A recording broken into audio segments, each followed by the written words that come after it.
primeira medida para enfrentar um problema é reconhecer que o problema existe. E incomoda-me a peregrinação do secretário da Fazenda do Estado do Amazonas, por quem eu tenho absoluto respeito, em todos os jornais, anunciando o recorde de arrecadação de ICMS do Estado do Amazonas. O recorde de arrecadação do ICMS do Estado do Amazonas, deputado Fausto, é incontestável. O Estado do Amazonas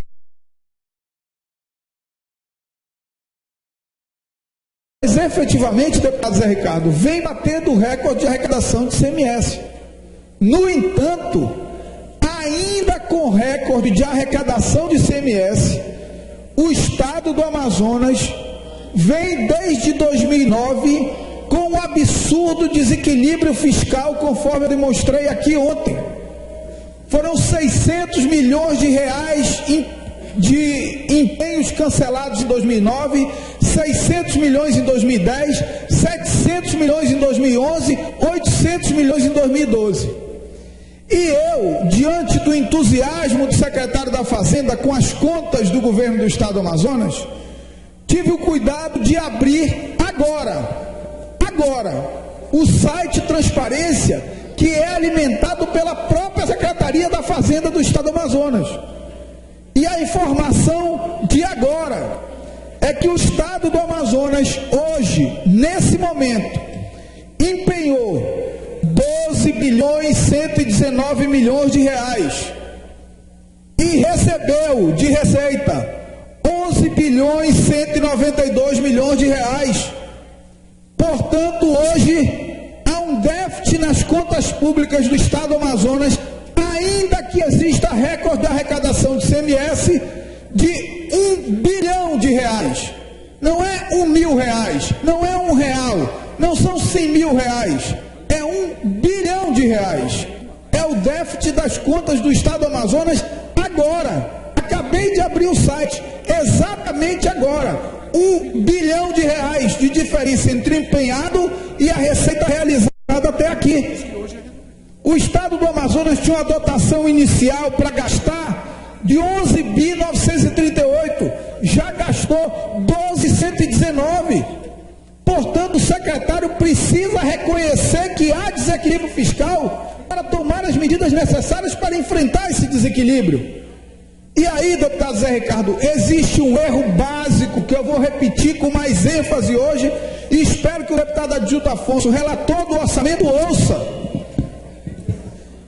A série histórica do FPE, do Fundo de Participação dos Estados, demonstra que de 2010 para 2011 cresceu 30%, foi uma aberração. De 2011 para 2012, só cresceu de 1 bilhão e 300 para 1.340, não cresceu nada, praticamente zero de crescimento. E aí qual é o erro? No orçamento de 2013, o secretário fez a previsão de 1.950. Como é que um país que vai crescer 1% ao ano, o Fundo de Participação dos Estados pode crescer 40% ao ano? Não vai crescer. E aí agora o secretário diz que a União não repassou os valores como o Estado previa. Claro, o Estado previu números absolutamente reais. E vai cometer, deputado Zé Ricardo, o mesmo erro agora. Porque o ano vai fechar com aproximadamente 1.400 de FPE e o governo do Estado está prevendo no orçamento de 2014 2 bi de FPE. É claro que não vai dar 2 bi de FPE. E aí o governador fica gastando em cima de um dinheiro que não existe. É preciso muito cuidado com isso. O desequilíbrio fiscal compromete a capacidade de investimento do Estado, compromete a continuidade de serviços essenciais e mais, retrai a economia, retrai a atividade econômica do nosso Estado.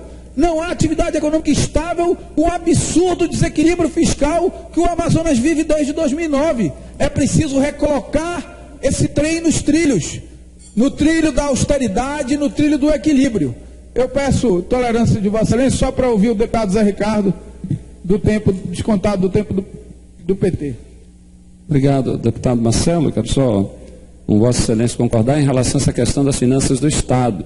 No geral, nós temos um crescimento da economia, da arrecadação federal, e com, logicamente, alguns tributos com oscilações, mas na média nós temos um crescimento. E o Estado, na média também, se a gente for observar nos últimos anos, é um crescimento razoável e, portanto, o Estado não deveria ter nenhuma dificuldade na questão da gestão financeira, nos seus compromissos básicos de manutenção do funcionamento da máquina.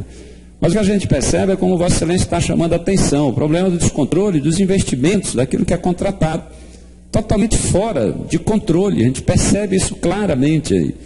Eu insisto que o secretário de Fazenda venha aqui nesta casa, venha trazer os dados, que a gente faça esse debate.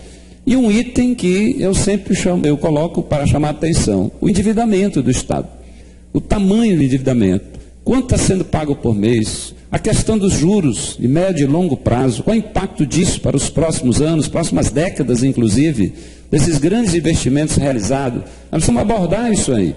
Talvez alguns grandes investimentos novos vão ser repensados, o tamanho deles, as condições, inclusive, dos empréstimos. Portanto, é pertinente Vossa Excelência mostrando qual é o quadro real aí. E eu insisto que o secretário de Fazenda venha aqui e a gente possa debater isso de forma aberta, clara, vendo aquilo que nós precisamos para a questão financeira do nosso Estado. Era isso. Obrigado, deputado Zé Ricardo. Deputado Chico Preto. Deputado Marcelo, eu quero ser bem preciso. Primeiro, dizer que não vejo bicho de sete cabeças, não vejo nada de anormal a vinda do secretário de Fazenda aqui para debater com essa casa. O que acho estranho é dizer que os números não estão a acesso de todos. Que mesmo Vossa Excelência navega pela página da transparência. Transparência.gov. Vossa Excelência não é adivinho, Vossa Excelência não recebeu uma entidade para receber os números incorporando. Vossa Excelência foi no site e tal. Então, é esse reparo que eu quero fazer, porque qualquer afirmativa que diga que não há transparência, eu preciso, a bem da verdade, independente da minha posição de situação, de oposição, que há números sim. Os números estão disponíveis para compreensão, para reflexões e para posicionamentos, do meu ponto de vista, prudente, sensato, equilibrado de Vossa Excelência, e que não vejo, veja bem, não vejo absolutamente mal nenhum. Aliás, secretários precisam realmente ter essa percepção, que vir à Assembleia, independente da Assembleia chamar, faz bem para o processo, faz bem para trazer informações, faz bem para esclarecer. Eu acho que os secretários deveriam vir mais aqui, independente de serem convidados e convocados. Isso faz um bem tremendo para a coisa pública, para o poder público. Então, a vinda do Afonso para cá não constitui nenhum bicho de sete cabeças, nenhuma crise, para que nós não pudéssemos conversar com ele e realmente aprofundar esse debate em torno das contas do governo. Acho até que dá segurança, deputado Chico Preto, para quem enxerga isso de fora. E talvez nos convença da justeza de prever 2 bilhões de FPF. Meu dileto amigo de convergências e divergências. Eu acho natural. Sim. Isso que eu estou me posicionando para a vinda do Afonso, marcando a hora, marcando o dia, pautando o assunto. Sim. Eu acho que a gente tem que dizer de forma muito clara quais são os objetivos dessa discussão. Sim. Que ele vem explicar o nível de endividamento, porque vem explicar essa questão da diminuição das receitas do governo federal repassadas para o governo do Estado, que isso não é um fato, isso não é uma invenção, isso é um fato possível de acontecer. Então esse debate eu entendo como profícuo, necessário e responsável. Obrigado, deputado Chico Preto. Deputado Bellarmino. Deputado Bellarmino, depois deputado Luiz. Deputado Marcelo Ramos, líder do PSB, eu tive o cuidado de ouvi-lo com bastante atenção.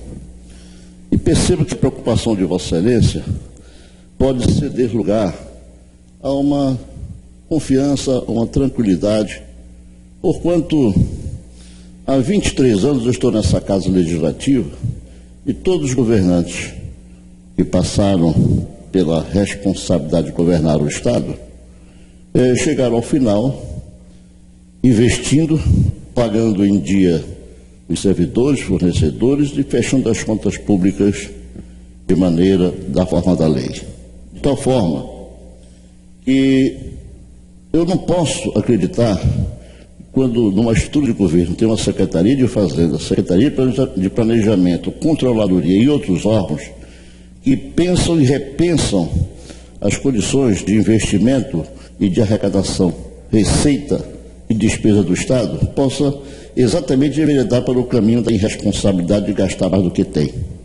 É claro que em algum momento do ano você pode acelerar, mas depois você mete um freio e começa a ajustar.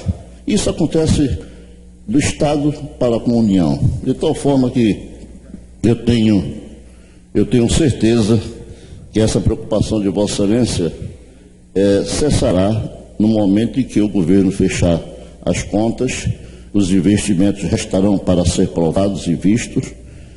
Se não vejamos a duplicação da estrada que ligará a Iranduba e Manacapuru está sendo desenvolvida, vai ficar uma bela obra de infraestrutura e ligando a Grande Manaus com a região metropolitana de Iranduba e posteriormente Manacapuru. Ao prolongamento da Estrada das Flores, que é a Avenida das Flores, as obras também continuando. Enfim, no interior, algumas obras sendo também atacadas, como o SET, etc., de tal forma que... Mas eu compreendo a função de Vossa Excelência e faz com responsabilidade de vir à tribuna e alertar. Eu recebo como um alerta, como parlamentar governista, um alerta e uma figura, uma sentinela que está sempre atento aos acontecimentos para dar amplitude às informações que Vossa Excelência obtém através dos meios competentes. Mas fique tranquilo, fique sereno, está se aproximando o ano e o ano vai ser fechado exatamente na forma do que estabelece a Lei de Responsabilidade Fiscal. É a minha contribuição em respeito e concordo com Vossa Excelência e também com o líder da bancada majoritária. Eu acho que a presença de um secretário de Estado nesta casa não só cumpre um rito constitucional e regimental, mas também engrandece e enaltece as relações entre o Poder Executivo e o Legislativo. Não vejo nenhum demérito qualquer secretário vir aqui prestar informações, porque não tem o que esconder, não existe nada por baixo do tapete. Eu acho natural, ou na sala de reunião da presidência, ou na sala da Comissão de Serviços Públicos, da Economia, qualquer que seja o ambiente, ou no plenário da casa, nós haveríamos de manter sempre esse elevado nível de cordialidade e de respeito, porque a Assembleia é composta por homens civilizados, parlamentares civilizados, onde se eleva o nível da discussão para chegar no melhor resultado. É a minha contribuição ao discurso de Vossa Excelência. Obrigado, deputado Belarmino. Vossa Excelência deve ter percebido que não há nenhum alarmismo no meu discurso, apenas uma preocupação legítima, inclusive com essas obras que Vossa Excelência relata e que dependem do equilíbrio fiscal para que sejam concluídas. Porque para que elas sejam concluídas, o governo tem que ter dinheiro para pagar. E registro que desde 2009 o governo vem fechando o ano tendo que cancelar empenhos para poder atender o que determina a Lei de Responsabilidade Fiscal. Deputado Luiz Castro, por fim. Deputado Marcelo, eu já me preparava para sair do plenário para me dirigir ao workshop na UBRA sobre resíduos sólidos, mas me permiti permanecer mais um pouco até para apoiar o seu pronunciamento, que repercute um tema que já tem sido levantado por Vossa Excelência desde a semana passada, cada vez com mais dados, com mais luzes. E observo a concordância de deputados da situação com o chamamento do secretário de Fazenda desta casa, em conjunto, no meu entendimento, com o secretário de Planejamento também. Vossa Excelência coloca com muita propriedade, há várias incongruências, inclusive nas elocuções do secretário de Fazenda. No momento, projeta uma receita de FPE muito acima da realidade, no outro momento comemora o crescimento do ICMS, principalmente em cima da arrecadação sobre a cesta básica, onde o Amazonas é o algoz dos pobres, porque somos o único estado do Brasil que cobra 17% de imposto sobre a cesta básica. Nenhum outro estado brasileiro cobra tanto imposto sobre alimento essencial para a vida das pessoas, principalmente das pessoas mais pobres que têm uma pequena renda. Portanto, nós precisamos definir também a justiça fiscal como uma matriz de governança do orçamento governamental. Quais são as prioridades? Onde se pode arrecadar com maior eficiência, onde não se tem que trabalhar com excesso de rigor, com rigorismo que penaliza os mais pobres. Parabenizo Vossa Excelência e entendo que com essa manifestação do deputado Chico Preto e do deputado Belarmino, nós temos já praticamente a concordância para o chamamento do seu secretário e tenhamos uma excelente discussão nesta casa. Obrigado. Obrigado, acato à parte. Obrigado, senhor presidente, pela tolerância com o tempo. Muito obrigado.